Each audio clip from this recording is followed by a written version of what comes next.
Guys and welcome back to another video of Techno Spike. So आज इस topic के बारे में हम बात करने लगे हैं। बेसिकली हमने पिछली वीडियो में देखा था हम डेटा इंसर्ट कैसे कर सकते हैं, तो इसी वीडियो को उसका फॉलोअप बनाएंगे और देखेंगे हम किसी भी डेटा को अपडेट कैसे कर सकते हैं।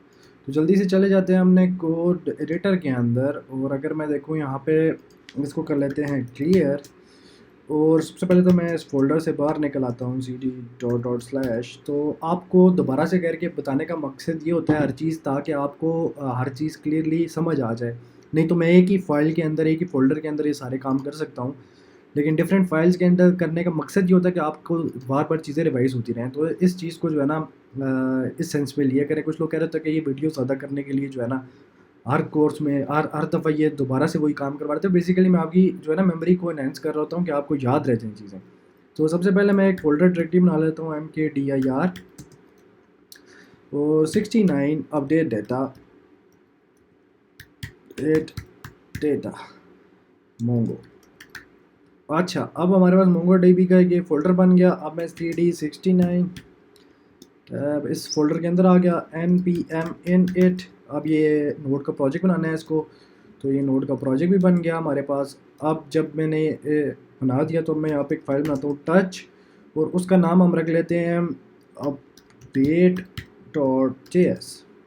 अच्छा, अपडेट के नाम की फ़ाइल भी बन गई। अगर मैं इंसर्ट के अंदर आता हूँ, ये डीबी कनेक्शन वाला फोल्डर जो हमारा पहले से बना हुआ था उसको कॉपी कर लेते, बल्कि इसको बना के कॉपी करूँ या बल्कि डायरेक्ट कॉपी करते यार, अब काफ़ी प्रैक्टिस हो चुकी है आपकी।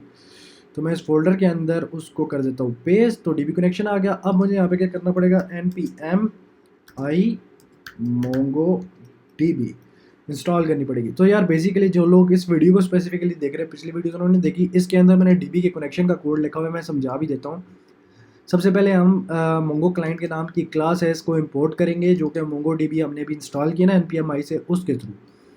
उसके बाद हम सेकंड नंबर पे अपनी डेटाबेस का यूआरएल फाइंड करेंगे, जो कि हमें मिलेगा यहाँ से। अगर मैं अपनी मोंगो डीबी के ऊपर जाऊँ ना, तो ये मेरी फर्स्ट डीबी है। इसको अगर मैं डेट कनेक्शन करता हूँ तो यहाँ से इसको आपको यूआरएल मिल जाएगा, ठीक है। उसके बाद आप इसको सेव एंड कनेक्ट कर सकते हो। कनेक्ट होने के बाद ये हमारी डेटाबेस है, ये हमारी डेटाबेस स्टोर के नाम से, इसके अंदर कलेक्शन है प्रोडक्ट के नाम से, और प्रोडक्ट के अंदर हमारा डेटा हमने अभी तक स्टोर करवाया है, ठीक है। तो अब अगर मैं अपने कोड पे जाता हूँ और आप देखो कि इस ये स्टोर के नाम की डेटाबेस आ गई। फिर क्लाइंट एक हमने ऑब्जेक्ट बनाया, किसका, इस मोंगो क्लाइंट का, और उसके अंदर ये यूआरएल पास कर दिया जो कि डेटाबेस का यूआरएल था। तो इस डेटाबेस के ऊपर जितनी भी इस यूआरएल के ऊपर जितनी भी डेटाबेसेस हैं वो सब इस क्लाइंट के अंदर आकर स्टोर हो चुकी हैं। लेकिन हमें उनमें से कौन सी चाहिए, हमें उनमें से चाहिए स्टोर के नाम की डेटाबेस। तो उसके लिए हम एक फंक्शन बनाते हैं डीबी कनेक्ट के नाम से। सबसे पहले connection await client dot connect, इसका एक फंक्शन होता है जिसको कॉल करते हैं। इसकी मदद से हमारा जो कोड है नोड जेएस है वो हमारी डेटाबेस इस लोकल होस्ट के साथ कनेक्ट हो जाएगा। कनेक्ट होने के बाद हम उसमें से अपनी डेटाबेस को एक्सट्रैक्ट करेंगे। हमारी कौन सी डेटाबेस है, डेटाबेस का नाम है स्टोर, वो हम इसको पास करेंगे। कनेक्शन मेरा वेरिएबल है, यहाँ पे कुछ भी हो सकता था, उसका एक फंक्शन बन जाएगा और उसके अंदर हम डेटाबेस का नाम हम स्टोर करवा देंगे, पास करवा देंगे। ठीक हो गया। अब उससे हमें कलेक्शन कौन सी चाहिए, तो वो हम कलेक्शन का नाम यहाँ पे पेस्ट करेंगे। db.collection का एक फंक्शन आता है, तो ये उसको ऑटोमेटिकली मिल जाएगा। देन हमने इस फंक्शन से रिटर्न क्या करवा दिया, वो कलेक्शन ओवरऑल हमने रिटर्न करवा दी। वो कलेक्शन जाके कहाँ स्टोर होगी, इस फंक्शन के अंदर। इस फंक्शन को अब हम इंपोर्ट करेंगे किस फाइल के अंदर, इस फंक्शन को हम इंपोर्ट करेंगे अपनी अपडेट की फाइल के अंदर। सबसे पहले मैं यहाँ पे करता हूँ constant db connection is equal to, और इसे हम कर देंगे रिक्वायर, और यहाँ पे हम पास कर देते हैं ./db connection/databases। और यहाँ पे हम कर लेते हैं जी, ये फंक्शन बना लेते हैं const update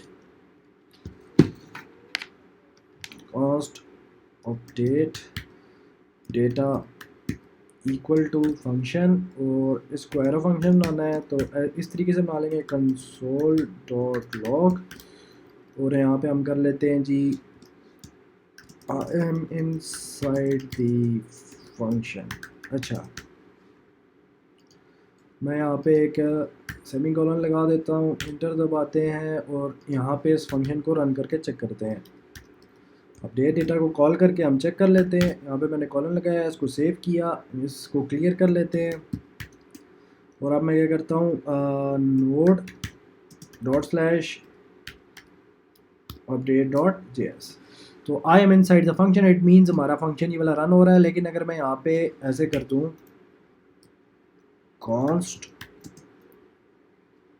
db const collection equals to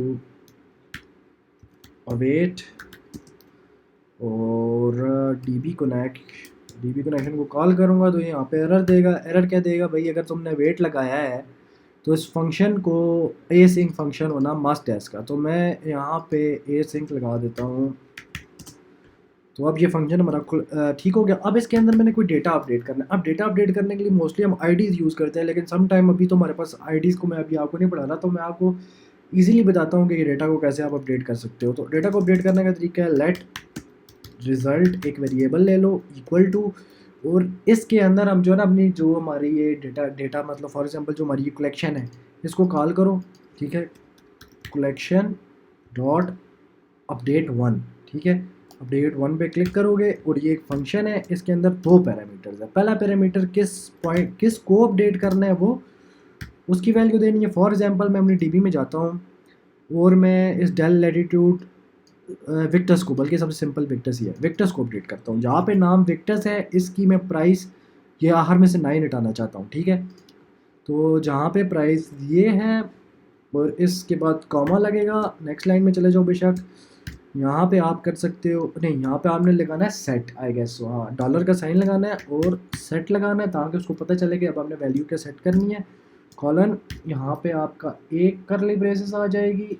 एक गलती मैं कर गया हूँ वो मैं आपको बताता हूँ क्या।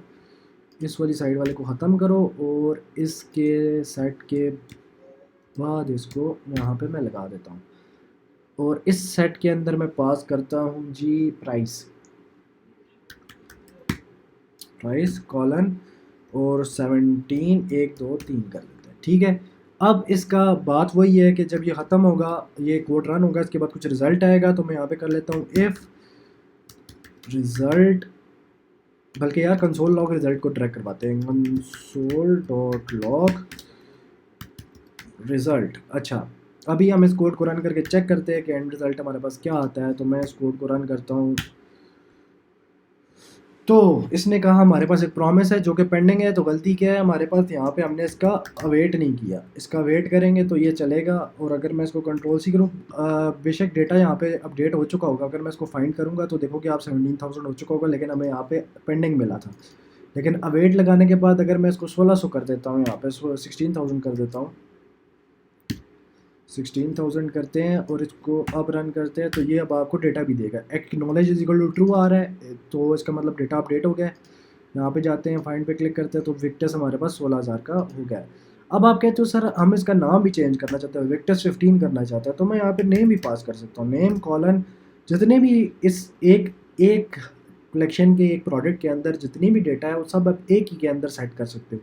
और मैं यहाँ पे टाइप कर देता हूँ, नेम कर देता हूँ विक्टर्स 15 कर देते हैं इसको, ठीक है।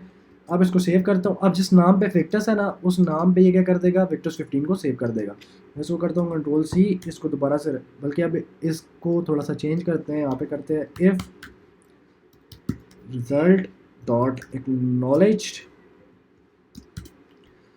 Console dot log your data has been saved, ठीक हो गया। अब अगर ये हमारे पास इस तरीके से हो जाए तो ये हो जाएगा। अदरवाइज हम क्या करेंगे, एल्स यहाँ पे कर देंगे console dot log there has been issue with saving the data. अच्छा, इसको मैं कर देता हूँ सेव और अब इसको जल्दी से करते हैं रन, तो देखते हैं हमारा क्या रिजल्ट आता है। Your data has been saved. So अगर मैं यहाँ पे जाऊँ तो इसको फाइंड करूँगा तो आप देखोगे विक्टर्स 15 हो चुका है, ठीक है। तो इसी तरीके से अगर आप ज़्यादा सारा डेटा अपडेट करना चाहते हो, लाइक मोर देन 1 अपडेट करना चाहते हो, तो उस केस में क्या होगा, कौन बता सकता है मुझे। यहाँ पे क्या लग जाएगा, अपडेट में नहीं हो जाएगा। और क्या होगा, क्या होना चाहिए, ये आपका टास्क है, आप इसको खुद परफॉर्म करेंगे। नेक्स्ट वीडियो में मैं आपको पहले ये करवाऊंगा, फिर मैं डिलीशन करवाऊंगा, ठीक है। तो आप खुद से इसको ट्राई करें थोड़ी देर के लिए, अगर आप ट्राई कर सकते हैं, गूगल भी कर सकते हैं, ज़रूरी नहीं है आप खुद से करें, आप गूगल में पढ़ के कर लें, देखें कि आप खुद से डिलीट कर सकते हैं इसको। फॉर इंस्टेंस मैं इस कोड को रिप्लेस करता हूँ दोबारा से अपडेट के साथ, अपडेट 1 के साथ इसको सेव करता हूँ। यहाँ पे मैं कंट्रोल सी करता हूँ, इस C D dot dot slash करता हूँ, मैं इस रिपोजिटरी को गेट ऐड करता हूँ, और देन मैं क्या करता हूँ, गेट कमिट -m, और यहाँ पे लिख देता हूँ लेटेस्ट कोड, और ये सब ऐड हो गया। अब मैं से करता हूँ गेट पुश ओरिजिन, तो ये मेरा कोड ओरिजिन पे पुश हो गया। तो आपको मैं रिपोजिटरी का लिंक डिस्क्रिप्शन में दे दूंगा, आप वहाँ से उसको फॉलो कर सकते हैं। तो नेक्स्ट वीडियो में मिलते हैं। Thank you very much for watching this video. For more this kind of content, like, subscribe and share.